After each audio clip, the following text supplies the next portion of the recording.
L'expatriation sert-elle toujours à quelque chose en 2026? Franchement, je me pose la question. Là, on est fin 2025 et je sais pas si tu te souviens de la période où je parlais pratiquement que d'expatriation. Bah, ça commence à dater quand même, hein. Ça commence à faire au moins 4, 5, 6, 7 ans, 8 ans pour les premières vidéos. Et à cette époque-là, le monde était différent. Là, on va bientôt être en 2026 et entre-temps, énormément de choses ont changé. Et le pire, c'est que tout change très vite. Je te propose qu'on en parle. Alors bien évidemment, moi je parle tout seul dans ma voiture, mais tu vas communiquer avec moi en commentaire et me dire ce que tu en penses. Mais personnellement, moi j'ai mis en stand-by tout projet d'expatriation. Je pensais repartir assez vite de France. Quand je suis revenu en France, donc dans l'été 2023, je pensais rester 3 mois, puis ça s'est transformé en 6 mois, 1 an, 2 ans. Et là, c'est parti pour faire 3 ans. Ok.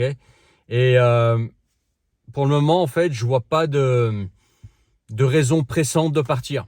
Alors moi, j'ai un aspect familial qui fait que il faut mieux que je reste ici. Je pourrais forcer le truc et partir, mais moi, je fais le choix de rester ici. Par contre, si j'avais pas, on va dire, cet aspect familial, en ce moment, en fait, je sais même pas où aller. J'aurais des destinations en tête, mais aucune destination qui m'emballe vraiment. Dernièrement, j'avais l'Espagne. Je pensais aller en Espagne. J'ai des nouvelles de l'Espagne. Apparemment, l'Espagne, ils sont en train de changer très vite. Ça commence à ressembler de plus en plus à la France. Bon, bah, ça sert à quoi que je parte là-bas de zéro pour retrouver la même chose qu'en France, quoi, globalement. Peut-être un peu mieux, mais dans quelques années, c'est rattrapé. Et encore, un petit peu mieux sur l'insécurité, mais apparemment, là-bas aussi, ça commence petit à petit à prendre racine. Et dans quelques années, il y aura les mêmes problèmes, quoi, tu vois. Le rêve russe, la Russie, tu t'en souviens quand j'y étais? Le rêve eurasien, plein de potentiel, plein d'opportunités. Bon, bah, je te fais pas un dessin, t'as vu la guerre en Ukraine, le rêve eurasien s'est écroulé et le rêve russe, sous nos yeux, t'as vu avec les nouvelles lois en Russie, et je pense que ça va s'empirer, que ça va être de pire en pire à ce niveau-là en Russie, bah, le rêve russe, il est en train de se péter la gueule devant nos yeux. Donc ça aussi, on oublie. T'as l'Europe de l'Est. L'Europe de l'Est qui, je pense, est la moins pire des destinations actuellement. Pologne, Roumanie, Bulgarie, etc. Mais là-bas, pareil, c'est plus comme il y a 10 ans. Aujourd'hui, le budget là-bas à prévoir, c'est quasiment comme la France, si ce n'est le même aujourd'hui. Parce que la France, entre-temps, avec les problèmes qu'elle a, elle commence, sur certains aspects, même à devenir un pays pas cher par rapport à d'autres pays. Hein. Sur les États-Unis, par exemple, bon, la France, c'est un pays pas cher aujourd'hui, tu vois. Bref, l'Italie, c'est guère mieux. Les Pays-Bas, je t'ai fait une vidéo dessus il n'y a pas longtemps. Inflation de fou, tout est ultra cher. Un peu mieux si tu es là-bas en tant que salarié, sinon en tant qu'entrepreneur, c'est comme la France, c'est le même matraquage fiscal, en gros. Voilà, tu as l'Asie, mais l'Asie, voilà, c'est l'Asie, quoi. Tu arrives là-bas avec une structure européenne, avec de l'argent que tu gagnes sur Internet, sinon sur place, tu vas faire quoi?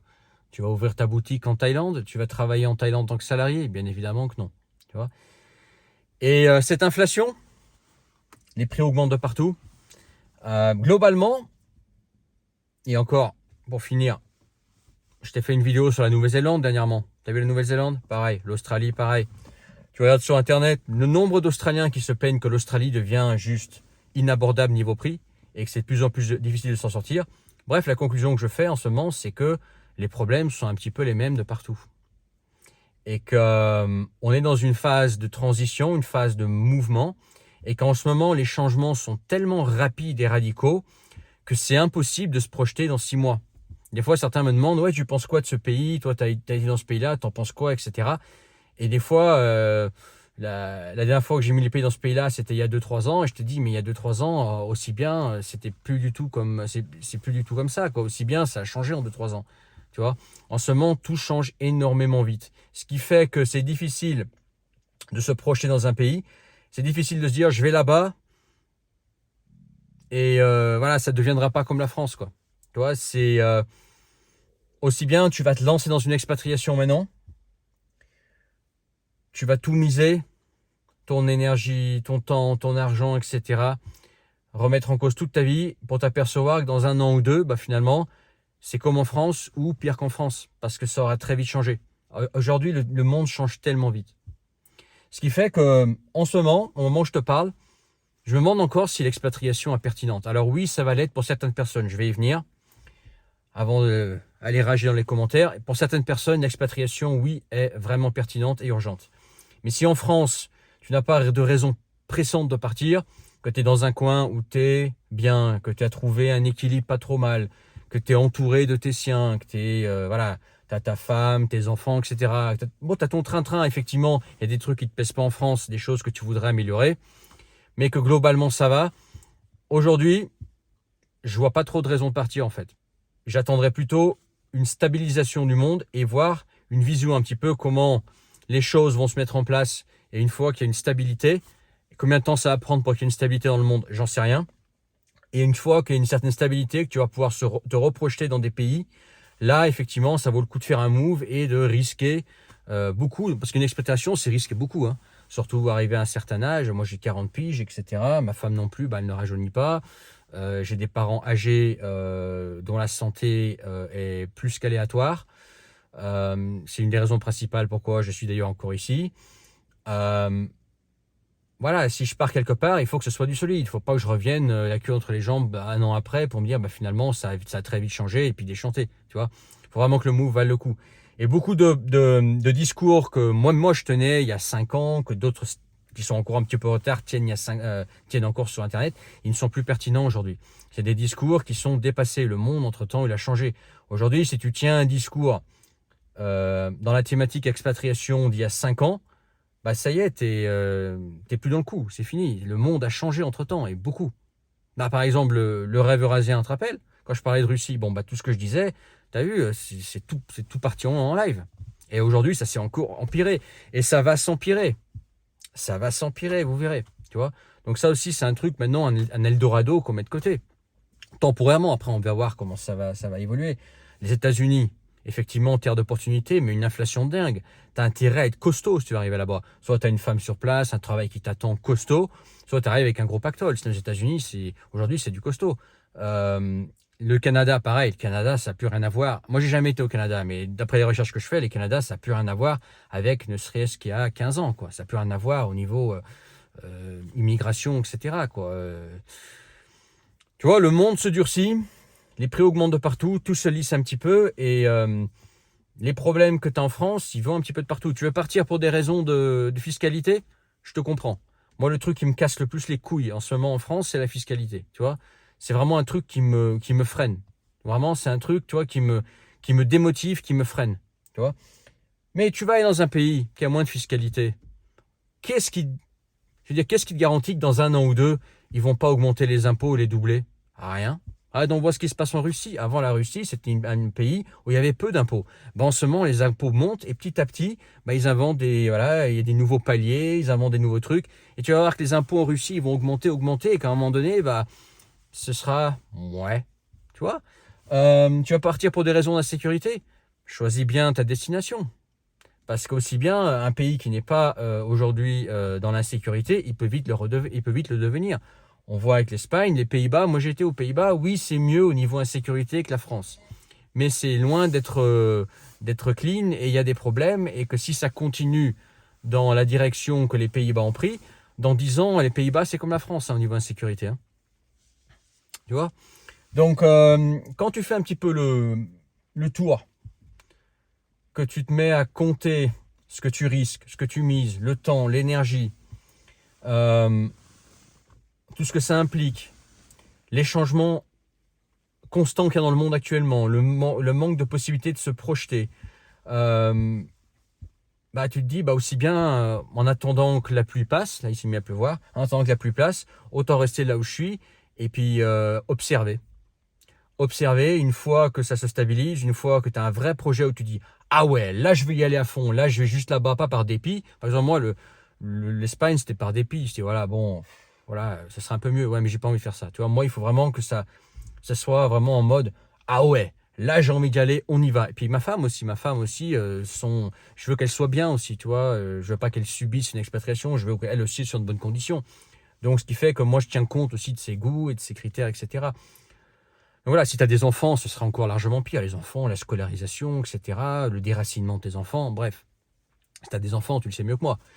Mais tu vois, tout ce que ça implique, il faut vraiment que le projet derrière soit solide et que tu te dises, voilà, moi je vais y aller à fond. Il ne faut pas que ce soit juste, moi j'en ai ras-le-bol de ça et ça en France, donc je vais là-bas, parce qu'au moins il n'y a pas ça. Ouais, mais là-bas, tu auras d'autres problèmes, tu auras d'autres défis, etc. Et puis au final, si tu pèses le pour et le contre, bah, ça peut très bien vite s'équilibrer, donc autant rester là où tu es.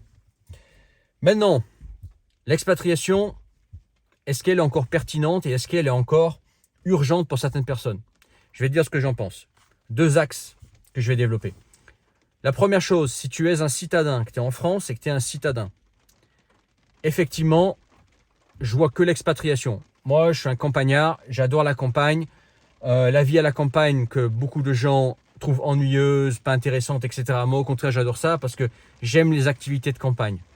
J'aime les activités en plein air et je m'entends mieux avec les campagnards en général, tout simplement. Okay, donc moi, je suis bien à la campagne. À la campagne, ça va, c'est cool. Tu vois, c'est encore, voilà.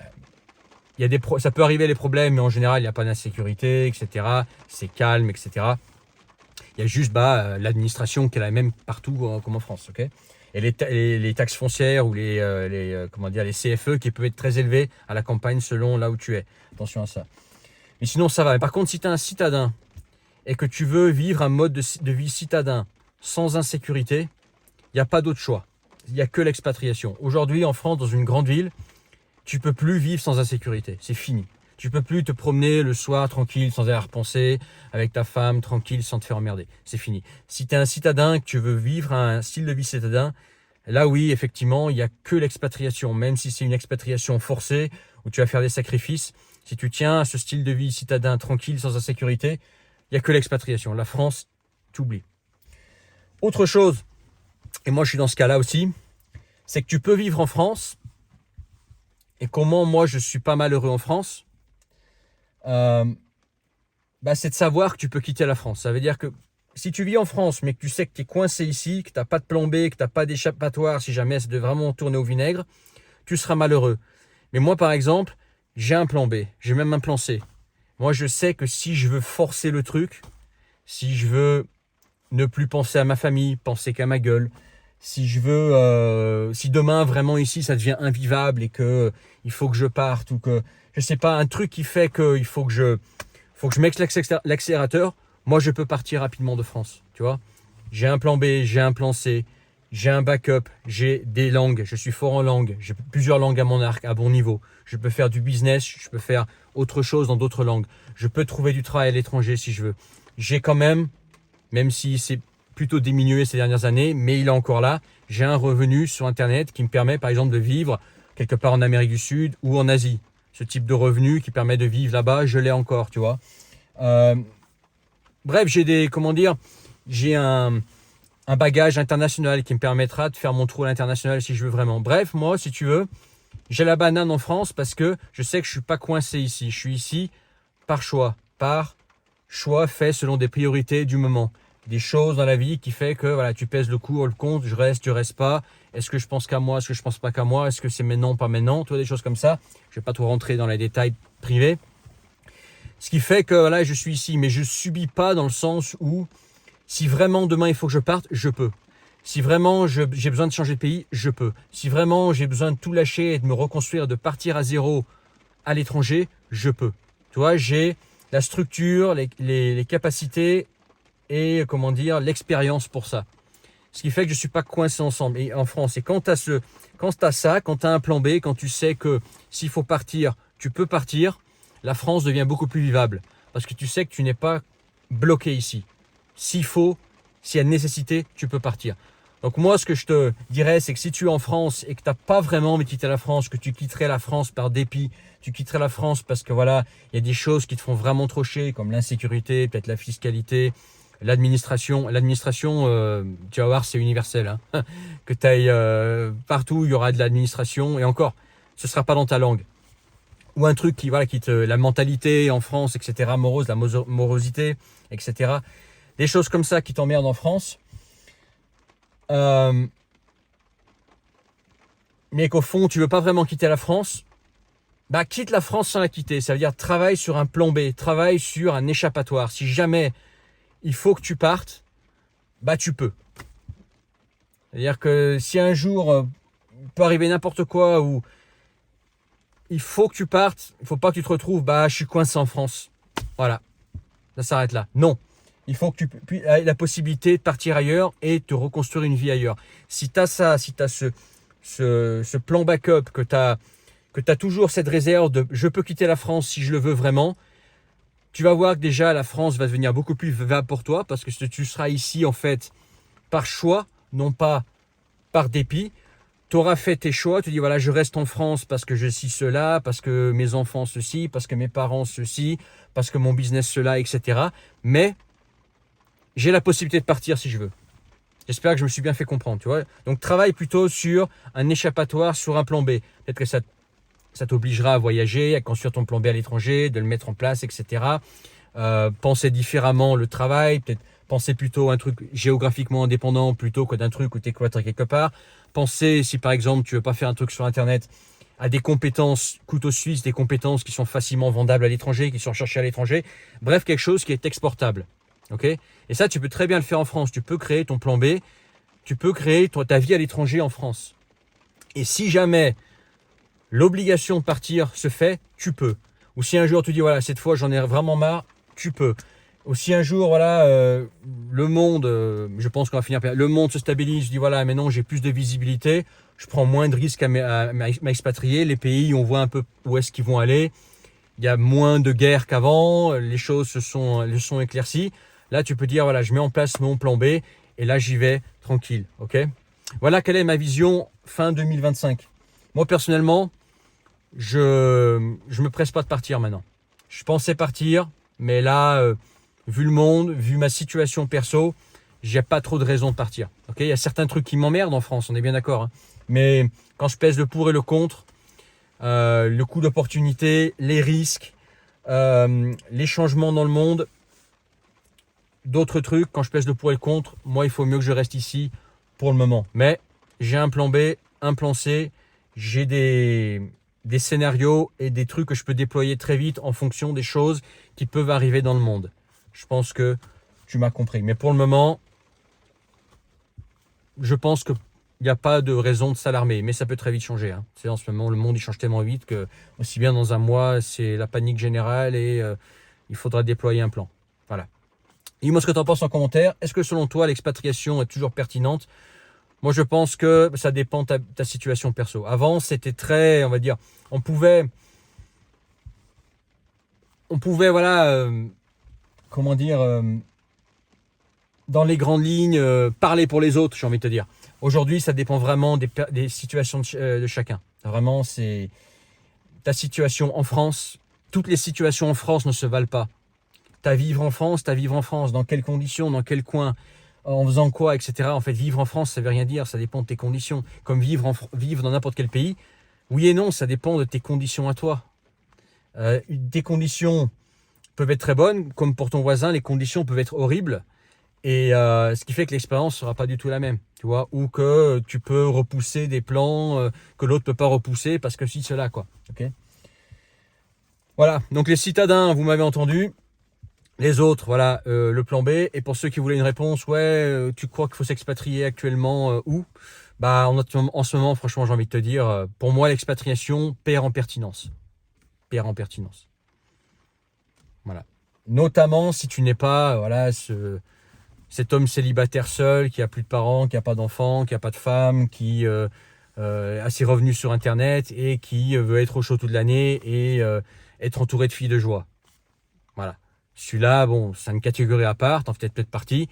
Mais voilà, moi, c'est pas mon monde, c'est pas ma catégorie, c'est pas mes objectifs. Je pense que la plupart des gens sont plutôt comme moi. Et voilà. Non pas, on va dire, ces cases-là de cocher. Dis-moi ce que tu en penses en commentaire. N'oublie pas de t'abonner et qu'est-ce que j'ai oublié? Bah, de mettre ton pouce, évidemment. Dans la description, le premier lien, tu peux rejoindre mes contacts privés, le canal Telegram et recevoir tous mes messages à venir. Et si tu veux qu'on se parle, toi et moi, un appel visio, un appel que toi et moi, en privé. C'est dans la description, tu peux réserver ça, tu cliques dans la description le premier lien, tu t'inscris et tu réserves. Et une fois que tu as réservé, on convient d'une date et d'une heure qui te convient pour parler du sujet que tu veux. Okay. Ça peut être en lien avec la vie internationale, l'expatriation, mais pense au plan B. Tu vois, moi je suis une personne très internationale et moi je pense surtout plan B. C'est pas parce que tu vis en France que tu es coincé, c'est pas parce qu'aujourd'hui tu es en France que tu pourras pas changer après. C'est pas parce que tu es en France que tu n'as pas, déployé des plans ou des plans à déployer. Pense à ça et tu vas voir que la France, ironiquement, deviendra plus vivable quand tu sais que tu n'es pas coincé ici. Quand tu sais que tu es coincé quelque part, bah forcément, tu te dis, voilà, c'est foutu. Mais quand tu sais que tu es là juste parce que finalement, tu as choisi d'être là, là, c'est plus du tout pareil. Toi, il y a aussi une part dans l'expatriation, même dans la vie en général, il y a une part de mental. Voilà quoi. C'est pour ça que moi j'ai le sourire, c'est pour ça que moi je suis pas malheureux là où je suis, c'est pour ça que moi là, parce que je sais que si jamais il faut, je peux partir. Donc pense au plan B. Pense au plan B. Je te laisse là-dessus. À bientôt pour une autre vidéo. Ciao.